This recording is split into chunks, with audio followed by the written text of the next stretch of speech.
والسلام على سيد الأنبياء والمرسلين وعلى آله وأصحابه أجمعين. أما بعد فأعوذ بالله من الشيطان الرجيم. بسم الله الرحمن الرحيم.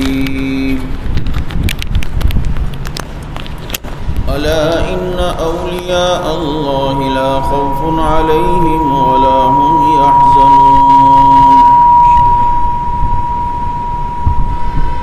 صدق الله مولانا العظيم ونحن على ذلك لمن الشاهدين والشاكرين والحمد لله رب العالمين. يا رب صل وسلم دائما أبدا على حبيبك خير الخلق كلهم. هو الحبيب الذي ترجى شفاعته لكل هول من الأهوال مقتحم. درود پاک.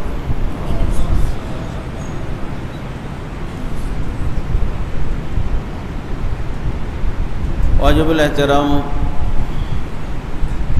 گرامی قدر سامعین، عزیز ساتھی اور محترم دوستوں اور معزز بزرگوں،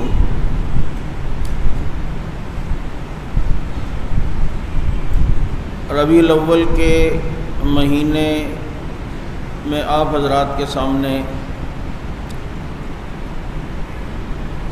حضور اکرم فخر دو عالم صلی اللہ علیہ وسلم کی سیرت کے عنوان پر چند ایک معروضات پیش کر چکا ہوں. آپ صلی اللہ علیہ وسلم کی سیرت، آپ کی ادائیں اور آپ کی تعلیمات پر عمل پیرا ہو کر اللہ رب العزت ایک غلام کو بھی حبشے کا، لیکن اسے پھر وہ عزت عطا فرماتا ہے کہ فتح مکہ کے دن وہ بیت اللہ پر چڑھ کر اللہ کی تکبیر کا نعرہ بلند کرتا ہے. حضرات صحابہ کرام رضوان اللہ علیہم اجمعین میں جو کمال بھی آیا وہ نبی کے صدقے آیا اور نبی کی تعلیمات پر عمل پیرا ہونے کی وجہ سے آیا. آپ صلی اللہ تعالی علیہ وسلم جن کا ایک ایک عمل اتنا وزنی ہے کہ ہم اس کا اندازہ بھی نہیں کر سکتے. ہم صحابہ کرام کی زندگیوں کو جب پڑھتے ہیں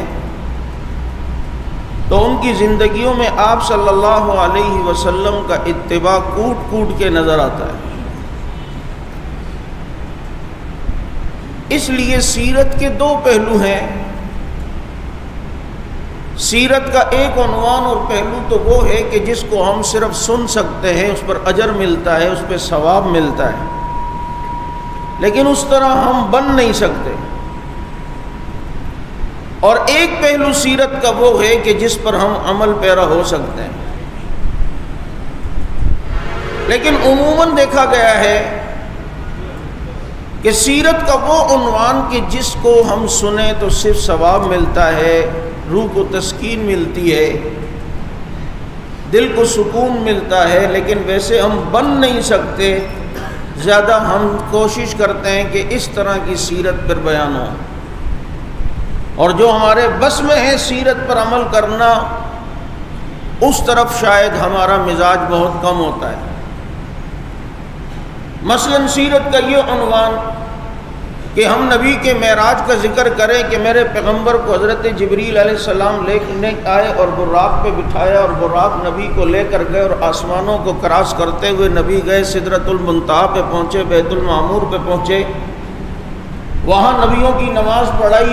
بیت المقدس میں میرے نبی آسمانوں پہ گئے، پھر عرش پہ گئے، پھر اللہ سے ہم کلام ہوئے، پھر وہاں سے 5 نمازوں کا تحفہ لے کر آئے. اور رات کے ایک حصے میں نبی نے اتنا سفر طویل فرمایا یہ نبی کی معراج کو ذکر کرنا یہ بھی ایک سیرت ہے، لیکن کیا ہم آج معراج پہ اس طرح براق پر عرش تک جا سکتے ہیں؟ نبی کے حسن کو بیان کرنا کہ میرے پیغمبر کی زلفیں ایسی تھیں کہ رات کی تاریکی بھی اس سے کالک کی بھیک مانگا کریں، میرے نبی کے چہرے کو اللہ نے اتنا روشن بنایا کہ جو دیکھتا تھا تو دیکھتا ہی چلا جاتا تھا، زلفوں کو ایسا بنایا کہ جو چہرے انور کو دیکھتا تو وہ پیغمبر کی زلفوں کا اسیر ہو جاتا، آنکھیں ایسی بنائی کہ صحابہ فرماتے ہیں کہ کسی کنواری لڑکی کی آنکھوں میں ہم نے اتنی حیا نہیں دیکھی جتنی حیا محمد الرسول اللہ صلی اللہ علیہ وسلم کی آنکھوں میں دیکھی، ایسے خوبصورت جسم کہ حضرت انس فرماتے ہیں میں نے ریشم بھی دبایا اور نبی کے ہاتھوں کو بھی دبایا ہے، ریشم سے زیادہ نرم میں نے نبی کے ہاتھوں کو پایا ہے، میرے نبی کے قدم مبارک اللہ رب العزت نے اتنے پیارے اور اتنے بابرکت بنائے ہیں کہ مکے میں لگے تو وہ مکرمہ بنے، مدینے میں لگے تو وہ منورہ بنے۔ یہ نبی کے جو ہم حسن و جمال کو ذکر کرتے ہیں کہ پیغمبر کا حسن ایسا تھا، پیغمبر کا جمال ایسا تھا، پیغمبر اتنے خوبصورت تھے، پیغمبر کی آنکھیں ما زاغ البصر والی تھیں، پیغمبر کا سینہ علم نشرح والا تھا، پیغمبر کے دانت مبارک یاسین والے تھے، اور ایسے خوبصورت جسم میں اللہ نے ڈھالا کہ خلقت مبرئا من کل عیب کأنک قد خلقت کما تشاء۔ حسان ابن ثابت نبی کے حسن کو بیان کرتے ہوئے کیا فرماتے ہیں؟ یہ جو جملہ فرمایا کأنک قد خلقت کما تشاء، حسان کہتے ہیں میرا تخیل یہ کہتا ہے آقا جب رب نے آپ کو بنانے کا ارادہ کیا تو اللہ نے پوچھا ہوگا کہ آپ کی آنکھیں کیسی بناؤں، تو آپ نے کہا ہوگا میری آنکھیں ایسی بناؤ کہ میں اگر ایمان والے کو دیکھوں تو تو اسے رضی اللہ بنا دے۔ اللہ نے پوچھا ہوگا میں تیرے ہاتھوں کو کیسا بناؤں، تو آپ نے کہا ہوگا میرے ہاتھوں کو ایسا بناؤ کہ آسمان کی طرف اٹھے تو چاند کے بھی ٹکڑے ہو جائیں، زمین کی طرف گڑے ہوئے درخت کی طرف اٹھے تو وہ بھی زمین کو پھاڑتا ہوا میرے قدموں میں آئے۔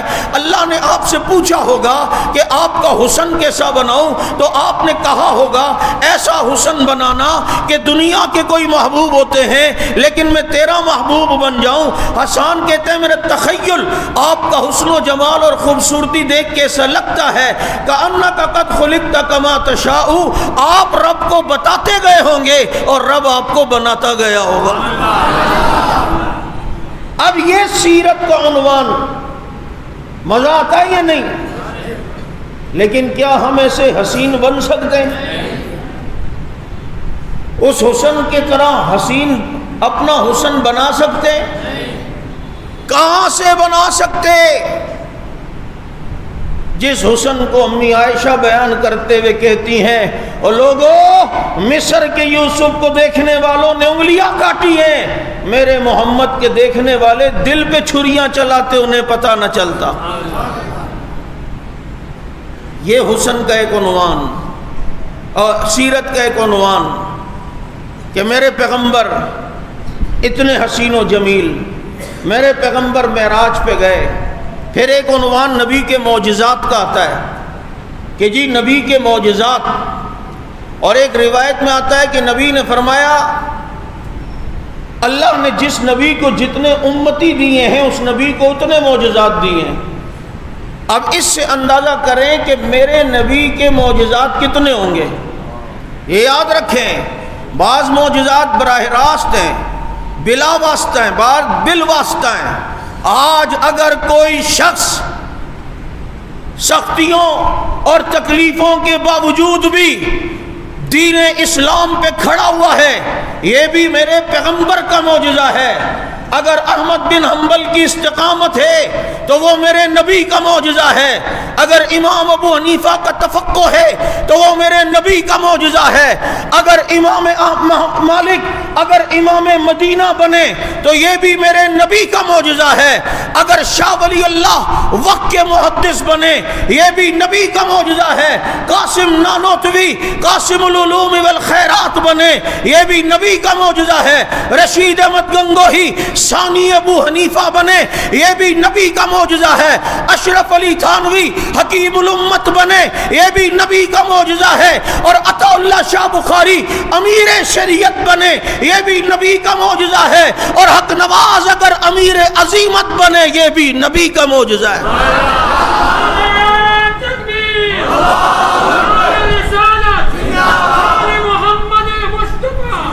اگر کسی میں بعد میں امتی میں کمال تو اس میں وہ کمال تو نبی کے اتباع کی برکت سے آیا، نبی کی تعلیمات پر عمل پیرا ہونے کی برکت سے آیا. تو یہ بھی نبی کا معجزہ ہے. یہ بالواسطہ معجزے ہیں، ایک بلا واسطہ ہیں کہ پیغمبر کے معجزات لوگوں نے اپنی آنکھوں سے دیکھے، اور یہ بے شمار معجزات، معراج نبی کا معجزہ، قرآن نبی کا معجزہ، صحابہ نبی کا معجزہ، پتھروں کے ساتھ کلمہ پڑھنا یہ نبی کا معجزہ، درختوں کا نبی کے قریب آنا یہ نبی کا معجزہ، یہ جانوروں کا نبی کے تابع ہونا یہ نبی کا معجزہ. ہم جانور ذبح کریں قربانی میں وہ بھاگتے ہیں، 63 اونٹ میرے پیغمبر حجۃ الوداع کے موقع پہ قربانی کریں اور ہر اونٹ پہلے آئے اپنی گردن آقا کے قریب کرے کہ نبی پہلے مجھے ذبح کریں، میں اپنے نبی کے ہاتھوں سے ذبح ہو جاؤں. یہ جانوروں کا تابع ہونا یہ میرے نبی کا معجزہ، آسمانوں پہ نبی کا جانا یہ پیغمبر کا معجزہ ہے، نبیوں کی نماز پڑھانا یہ میرے نبی کا معجزہ ہے، لوٹے میں ہاتھ ڈالیں تو پانی زیادہ ہو جائے یہ نبی کا معجزہ ہے، کڑوے کنویں میں تھوکیں تو وہ میٹھا ہو جائے یہ نبی کا معجزہ ہے. حضرت جابر کے گھر پہ جا کر پیغمبر دعا کریں اور 4000 افراد کھانا کھا لیں یہ میرے نبی کا معجزہ ہے. ایسے بے شمار نبی کے معجزات، یہ بھی سیرت کا ایک پہلو ہے. کیا ہم ایسے معجزات دکھا سکتے ہیں؟ ہم سیرت کے اس عنوان میں دلچسپی لیتے ہیں جو ہمارے بس میں نہیں. لیکن میرے پیغمبر یوں کھاتے تھے، یوں پیتے تھے، یوں سوتے تھے، یہ ہمارے بس میں ہے یا نہیں؟ یہ وہ سیرت ہے جو ہمارے بس میں، اور جس کے لیے نبی کو پیدا کیا. لقد من اللہ علی المؤمنین اذ بعث فیہم رسولا، کہ اللہ نے تم پر احسان کیا ہے کہ تمہارے درمیان ایک نبی بھیجا، ایک رسول بھیجا. اور وہ احسان کہ وہ اب کھاتا ہے تو تمہیں کھانے کا طریقہ پتہ چلتا ہے، وہ پیتا ہے تو تمہیں پینے کا طریقہ پتہ چلتا ہے. بھائی پیغمبر کا لباس ایسا تھا، ہم بھی ویسا لباس پہن سکتے ہیں یا نہیں؟ پیغمبر سوتے یوں تھے، ہم بھی اس انداز میں سوئیں تو یہ والی جو سیرت ہے یہ ہمارے بس میں ہے یا نہیں؟ لیکن جب یہ والی بات ہو تو کہتے ہیں یار مولوی صاحب نے ناگن میں بھی صوفیوں والا بیان کیا ہے. ناگن میں بھی بابا صوفی بنے گا تو تبھی بدر و احد کو جیتے گا. فسق و فجور کے ساتھ اور خلاف سنت کام کے ساتھ تو ایک علاقہ فتح نہیں کر سکتا. وہ دیکھ امریکہ اور 48 ملکوں کو شکست دینے والے کچھ بھی نہیں تھا، نبی کی محبت تھی اور نبی کا اتباع تھا. تو دنیا نے دیکھا کہ اللہ نے دنیا کے سامنے انہیں عزت عطا فرمائی. ہم واقعہ تو بیان کرتے ہیں کہ جی وہ مسواک کی سنت چھوٹی ہوئی تھی صحابہ سے اور فتح نہیں ہو رہی تھی، اور جب مسواک شروع کی تو دشمن دیکھ کے بھاگ گیا. یہ واقعہ تو ہم دلچسپی سے سنتے ہیں، بیان کرتے ہیں، لیکن سبق کیا ملا یہ ہمیں نہیں پتہ چلا. اصل جو سیرت ہمارے بس میں ہے اس کی کھوج لگاؤ کہ وہ کیا ہے، تاکہ ہماری زندگیوں میں آئے اور پھر ہم اس پہ عمل کر کے وہ مقام حاصل کریں کہ جس مقام پر پھر فرشتے بھی ناز کیا کرتے ہیں. چونکہ یہ ربیع الثانی کا مہینہ ہے اور اس مہینے میں نبی کی ایک امتی جس نے نبی کی اتباع کر کے وہ مقام حاصل کیا کہ دنیا اسے شیخ عبد القادر جیلانی کے نام سے جانتی ہے رحمت اللہ علیہ. وہ بزرگوں کے امام، صوفیہ کے مقتدا، امام احمد بن حنبل رحمت اللہ علیہ کے مقلد، جنہوں نے ساری زندگی اتباع سنت میں گزاری، یہ ہوتے ہیں اولیاء. ولی ہوتا ہی وہ ہے جو اللہ اور رسول کی اطاعت کرے، اور اگر جو اس طرح نہ کرے یاد رکھو وہ مقام ولایت پہ نہیں پہنچ سکتا۔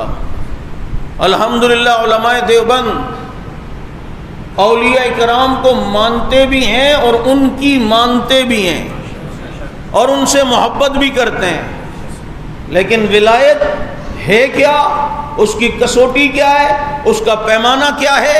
پیمانہ اس کا اتباع سنت ہے۔ اگر کوئی اتباع سنت پر نہ ہو اور وہ دنیا کو اپنے شعبدے بازی دکھائے اور وہ جناب دین پر نہ ہو تو یاد رکھو وہ جادوگر تو ہو سکتا ہے، دھوکے باز تو ہو سکتا ہے۔ من یطیر فی الہواء ویمشی علی الماء ویترک سنت نبی لم یکن ولیا۔ ہوا میں کوئی اڑتا ہوا نظر آئے، پانی پہ چلتا ہوا نظر آئے، نبی کی سنتیں چھوڑتا ہو، ولی نہیں ہو سکتا۔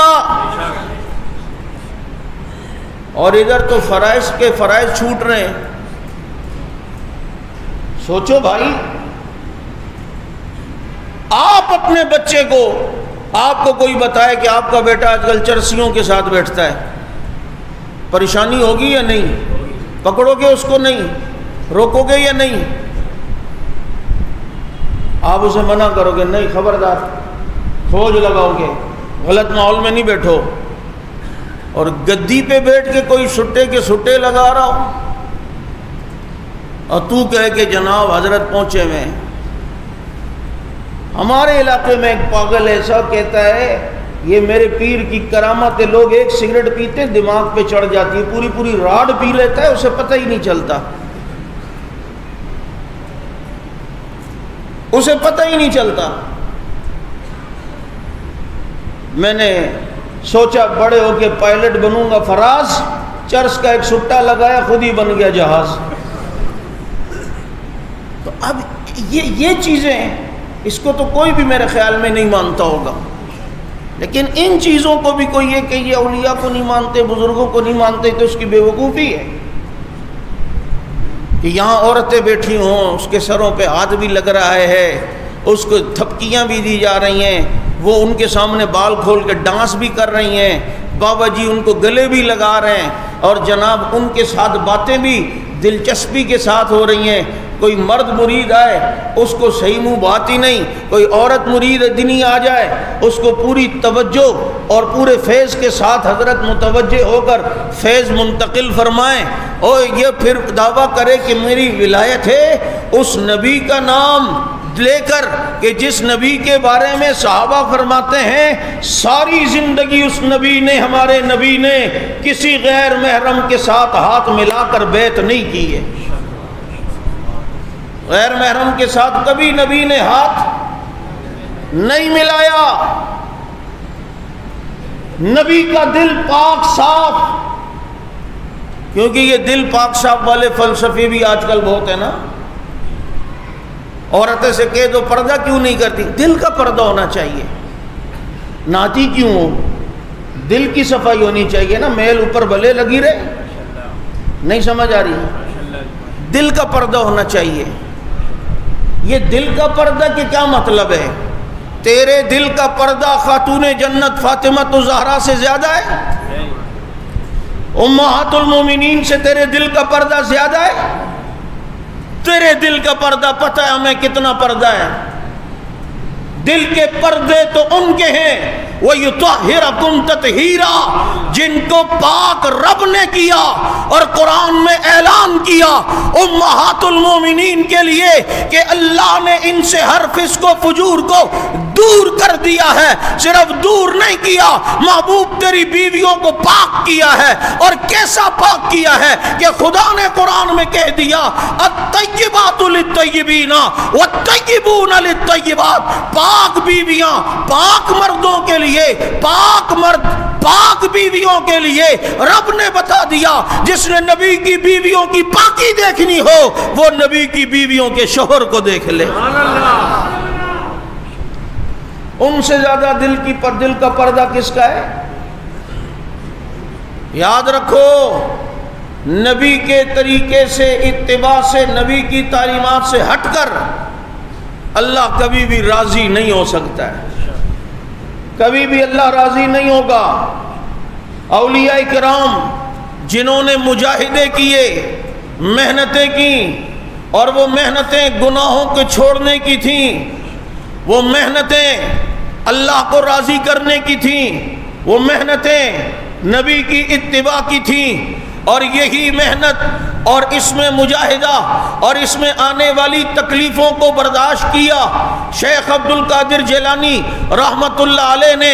اللہ رب العزت نے پھر وہ مقام اور وہ عزتیں اور وہ بلندیاں عطا فرمائی کہ آج دنیا فخر سے ان کا نام لیتی ہے۔ وہ شیخ عبد القادر جیلانی رحمت اللہ علیہ کہ جنہوں نے کئی سال توحید کا درس دیا، وہ شیخ عبد القادر جیلانی رحمت اللہ علیہ کہ جو موحد اتنے بڑے، دل میں توحید ان کے اتنے راسخ اور اللہ کی توحید کے اتنے قائل کہ اپنی کتاب غنیہ میں فرماتے ہیں ہمارے نبی حضرت ابراہیم علیہ السلام کی اولاد میں پیدا ہوئے ہیں، اور پھر خود فرماتے ہیں پتہ ہے ابراہیم علیہ السلام کو یہ اعزاز اور یہ عزت اللہ نے کیوں بخشی کہ ان کی اولاد میں امام الانبیاء کو پیدا کیا، ان کی جناب اولاد میں اللہ نے خاتم الانبیاء کو پیدا کیا۔ یہ نبی کا حضرت ابراہیم کی اولاد میں آنا یہ ابراہیم علیہ السلام کے لیے اعزاز ہے، یہ ان کے لیے فخر ہے، اور کہتے ہیں کہ ان کی اولاد میں اللہ نے اس لیے پیدا کیا کہ حضرت ابراہیم علیہ السلام نے اللہ کی توحید پر غیرت کھاتے ہوئے مشرکین کے بتوں کو توڑا تھا۔ ان کے بتوں کو ابراہیم علیہ السلام نے توڑا یا نہیں؟ پھر وہی بات آتی ہے، توڑا تو صحیح کیا یا غلط کیا؟ آج کے کوئی صحافی دانشور ہوتے کہتے انتہا پسندی ہے، انتہا پر یہ دیکھو یار اب کسی کا دل تو نہیں توڑنا چاہیے، جس دل میں خدا کی توحید اور دین کی عظمت نہ ہو وہ دل نہیں پتھر ہوتا ہے۔ اسی کو تو اقبال نے کہا تھا، چونکہ اقبال ڈے بھی تھا، ہم نے اقبال کو پڑھا ہی نہیں صحیح طرح کہ کافر کی موت سے بھی لرزتا ہو جس کا دل، کہتا ہے کون اس کو کہ مسلمان کی موت مرد۔ آج ہم اقبال کو صرف خراج تحسین سلوٹ ہو رہا ہے، اس کو خراج تحسین ہو رہا ہے، ان کا یوم ڈے بنایا جا رہا ہے، لیکن اس کی تعلیم کیا ہے اس کی طرف توجہ نہیں۔ مشرف صاحب نے بڑی اپنے زمانے میں کوشش کی، ایک تو اقبال ڈے پہ پہلے چھٹی ختم کی تاکہ لوگوں کے دلوں میں پہلے مرحلے میں اس کی اہمیت ختم ہو، پھر جناب غامدی جیسوں سے اس کی اشعار کی تشریح کروانے کی کوشش کی تاکہ کوئی ایسا راستہ کرو کہ یہ اقبال کی یہ شاعری تو لوگوں میں انقلاب پیدا کرے گی۔ وہ تو لوگوں کو عیاشی سے بچاتا ہے، کہتا ہے مجاہد بنو، نہیں ہے تیرا نشے من کسر سلطانی کے گنبد پر، تو شاہی ہے بسیرا کر پہاڑوں کی چٹانوں پر۔ اور تمہارے اس نظام سے اقبال اتنا بیزار ہے کہ جمہوریت ایک طرز عمل ہے کہ جس میں بندوں کو گنا جاتا ہے تولا نہیں جاتا۔ کتنا بڑی بات کہہ کے گیا کہ ووٹ دے رہے ہو، اب جو ووٹ کیا وزن شیخ الحدیث کا وہی وزن ایک چرسی کا، کوئی رائے کا کوئی صاحب الرائے ہونے کی کوئی اہمیت ہی نہیں۔ اور اقبال نے کہا تو اسلامی نظام کے بغیر اپنے ملک میں بیٹھ کر جو نماز پڑھ لیتا ہے، سجدے کر لیتا ہے، تلاوت کر لیتا ہے، تو سمجھتا ہے یار بس نا اتنا تو ہے۔ وہ کہتا ہے نہیں، صرف نماز روزہ یہ مقصود نہیں ہے، جس جگہ رہو وہاں اسلامی نظام ضروری ہے، خلافت راشدہ کا نظام ضروری ہے۔ اور اسی کو بیان کرتے ہوئے اقبال کہتا ہے ملا کو جو ہند میں ہے سجدے کی اجازت، ناداں یہ سمجھتا ہے کہ اسلام ہے آزاد۔ وہ سمجھتا ہے کہ اسلام آزاد ہے۔ اور آج تم جھنگوی جیسوں کو کہتے ہو انہوں نے یار کتنے جوانوں کی قربانیاں ہو گئیں، ان کی تقریریں اور یہ اور وہ۔ اقبال یہی تو کہتا ہے وہی تیرے زمانے کا امام برحق جو تجھے حاضر و موجود سے بیزار کرے، موت کے آئینے میں دکھا کے رخ دوست، زندگی اور بھی تیرے لیے دشوار کرے۔ تو نے پوچھی ہے امامت کی حقیقت مجھ سے، رب تجھے میری طرح صاحب اسرار کرے، فقر کی سانس چڑھا کر تجھے تلوار کرے۔ یہ امام زمانہ کی تشریح کر رہا ہے، وہی تیرا لیڈر ہونا چاہیے، وہی تیرا قائد ہونا چاہیے کہ موت کے آئینے میں دکھا کے رخ دوست کہ موت کے راستے پہ چلائے، لیکن اس پر بشارتیں سنائے، اس پر تجھے خوشخبریاں سنائے کہ یہ موت کا راستہ تو ہے لیکن اس میں خدا کی رضا ہے، مصطفیٰ کی مسکراہٹیں ہیں، آخرت کی کامیابی ہے۔ موت کے آئینے میں دکھا کے رخ دوست زندگی اور بھی تیرے لیے دشوار کرے، تیری زندگی کو دشوار کرے۔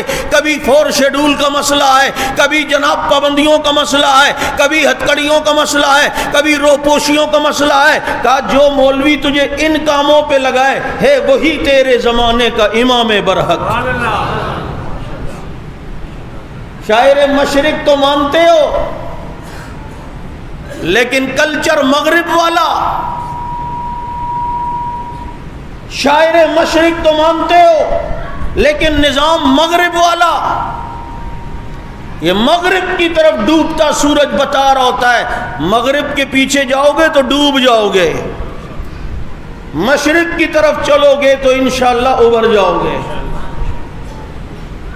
یہ اقبال ہے جس نے کہا کہ ساری دنیا اگر ٹھکرانی پڑے اور مسئلہ نبی کی عزت کا ہو تو دنیا کو ٹھکرا دینا، نبی کی عزت پر کبھی سودے بازی نہ کرنا اور کسی کی پرواہ نہ کرنا، یہ ہو جائے گا، یہ ہو جائے گا، یہ ہو جائے گا، کچھ نہیں ہوگا۔ وفا نبی سے کرے گا، آسمان موتی برسائے گا، زمین سونا اگلے گی، بس گنبد خضرا سے وفا رکھنا، یہ رب سیرے سارے حالات کو درست کر دے گا۔ اور اسی منظر کشی کو بیان کرتے ہوئے اقبال نے کہا کہ کی محمد سے وفا تو نے تو ہم تیرے ہیں، یہ جہاں چیز ہے کیا لوح و قلم تیرے ہیں۔ اور کہا کہ اتباع رسول، نبی کی اتباع، اتنا ہو دین تیرے اندر، اتنا ہو شریعت اتنی ہو کہ تو اس بلندی پر پہنچ جائے، رب کا اتنا محبوب بن جائے کہ پھر اب رب تجھ سے پوچھے، خود ہی کو کر بلند اتنا کہ ہر تقدیر سے پہلے خدا بندے سے خود پوچھے بتا تیری رضا کیا ہے۔ اور اقبال نے چونکہ صحابہ پڑے ہوئے تھے، وہ جانتے تھے کہ ایسا ہی ہوا کہ رب نے پوچھا کہ محبوب ان کی رضا کیا ہے، ان کی رضا کے مطابق رب فیصلے کرے گا۔ خود ہی کو کر بلند اتنا کہ ہر تقدیر سے پہلے خدا بندے سے خود پوچھے بتا تیری رضا کیا ہے، عمر بتا تیری رضا کیا ہے۔ اللہ شراب پہ پابندی ہو جائے تاکہ اب شراب پہ پابندی ہے، عمر بتا تیری رضا کیا ہے۔ اللہ اگر یہ کعبے کے اندر مقام ابراہیم پر 2 رکعت نفل ہو جائے تو کتنا مزہ آ جائے گا۔ واتخذوا من مقام ابراہیم مصلی، اللہ پوچھ رہا ہے عمر بتا تیری رضا کیا ہے۔ اللہ جو تو نے کہا سلۃ من الاولین وقلیل من الاخرین، یہ بعد والے کم جنت میں جائیں گے، پہلے والے زیادہ جائیں گے، اللہ یہ بعد والوں کو بھی اتنا بنا دے۔ فرمایا سلۃ من الاولین وسلۃ من الاخرین۔ اللہ پوچھ رہا ہے محبوب یہ تیری اتباع کرنے والا عمر، پوچھ اس کی رضا کیا ہے۔ ربا میری رضا یہ ہے کہ بدر کے قیدیوں کو قتل کروایا جائے۔ کہاں بدر کے قیدیوں کو قتل کروا دیا جائے۔ 28 خواہشیں عمر زمین پہ بیان کرتا ہے، رب وہاں سے فیصلے کرتا ہے۔ اسی کو تو اقبال نے کہا ہے کہ کی محمد سے وفا تو نے تو ہم تیرے ہیں، یہ جہاں چیز ہے کیا لوح و قلم تیرے ہیں۔ اور محمد سے وفا کر کے تجھے رب وہ بلندی عطا فرمائے گا کہ دنیا کہے گی کہ خود ہی کو کر بلند اتنا کہ ہر تقدیر سے پہلے خدا بندے سے خود پوچھے بتا تیری رضا کیا ہے، بتا تیری رضا کیا ہے۔ صدیق کو نہیں کہا وَلَسَوْفَ يَرْضَى وَسَيُجَنَّبُهُ الْأَتْقَى الَّذِي يُؤْتِي مَالَهُ يَتَزَكَّى وَمَا لِأَحَدٍ عِندَهُ مِن نِّعْمَةٍ تُجْزَى إِلَّا ابْتِغَاءَ وَجْهِ رَبِّهِ الْأَعْلَى وَلَسَوْفَ يَرْضَى۔ تیرا رب تجھے راضی کر دے گا، تیری رضا کیا ہے یہ بتا۔ صدیق اپنی رضا بیان کرتا ہے، پروانے کو چراغ، بلبل کو پھول، بس صدیق کے لیے ہے خدا کا رسول بس۔ کہا یہ تیری رضا ہے، تجھے نبی چاہیے؟ رب اور کچھ بھی نہیں چاہیے۔ کہا ٹھیک ہے، قیامت کی صبح تک ساتھ سلا دوں گا،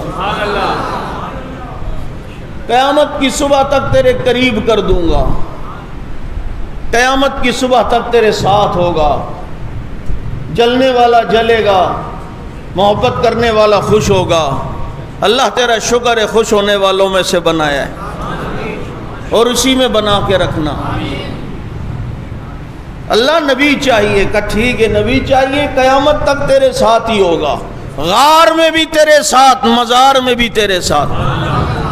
خود ہی کو کر بلند اتنا کہ ہر تقدیر سے پہلے خدا بندے سے خود پوچھے بتا تیری رضا کیا ہے۔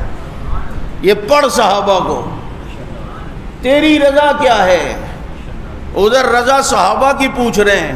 حضرت خبیب تخت دار پہ لٹکائے جانے لگے، کہا کہ جناب میرا رخ قبلے کی طرف کرواؤ۔ انہوں نے کہا اب تو قبلے کی طرف نہیں کریں گے، اللہ میری تو تمنا ہے کہ رخ قبلے کی طرف ہو، لیکن کافروں نے دوسری طرف رخ کر کے خبیب کو شہید کیا، لٹکے ہوئے ہیں، شہید ہوئے، اللہ نے ان کے چہرے کا رخ قبلے کی طرف پھیر دیا۔ یہ پھر ادھر کرتے ہیں، وہ پھر ادھر ہو جاتے ہیں، وہ پھر ادھر کرتے ہیں، وہ پھر قبلے کی طرف ہو جاتے ہیں۔ خود ہی کو کر بلند اتنا کہ ہر تقدیر سے پہلے خدا بندے سے خود پوچھے بتا تیری رضا کیا ہے۔ یہ اتباع رسول کا خلاصہ بتا رہا ہوں۔ یہ اقبال ہے جس نے اتنی گہرائی میں جا کر دین کو پڑھا۔ صرف اقبال ڈے منانے سے کچھ نہیں ہوتا، اقبال کی شاعری کو صحیح معنوں میں کالج یونیورسٹیوں میں پڑھانا چاہیے یا نہیں؟ اور پڑھانے کے لیے بھی کسی غیرت مند آدمی کو رکھنا چاہیے۔ سمجھ آ رہی ہے؟ وہ غامدی شامدی اس ٹائپ کے لوگ ہوں گے، وہ صحیح بات سے بھی خر موسیٰ کا ترجمہ کرے گا، موسیٰ علیہ السلام کا گدھا، کیونکہ خر پشتوں میں گدھے کو کہتے ہیں، کیونکہ وہ خود خر ہے تو اس لیے جناب اس کو ترجمہ بھی یہاں خر کا نظر آئے گا۔ اس لیے یاد رکھو پیغمبر کی اتباع صحابہ نے کی، اللہ نے عزتیں دیں، اولیاء نے کی، اللہ نے انہیں بھی عزتیں عطا فرمائی۔ انشاءاللہ اولیاء کرام کے موضوع پر، خصوصاً شیخ عبد القادر جیلانی رحمہ اللہ کے موضوع پر آئندہ جمعے بھی گفتگو ہوگی۔ اللہ تعالیٰ سمجھ عمل کی توفیق عطا فرمائے۔ آج رات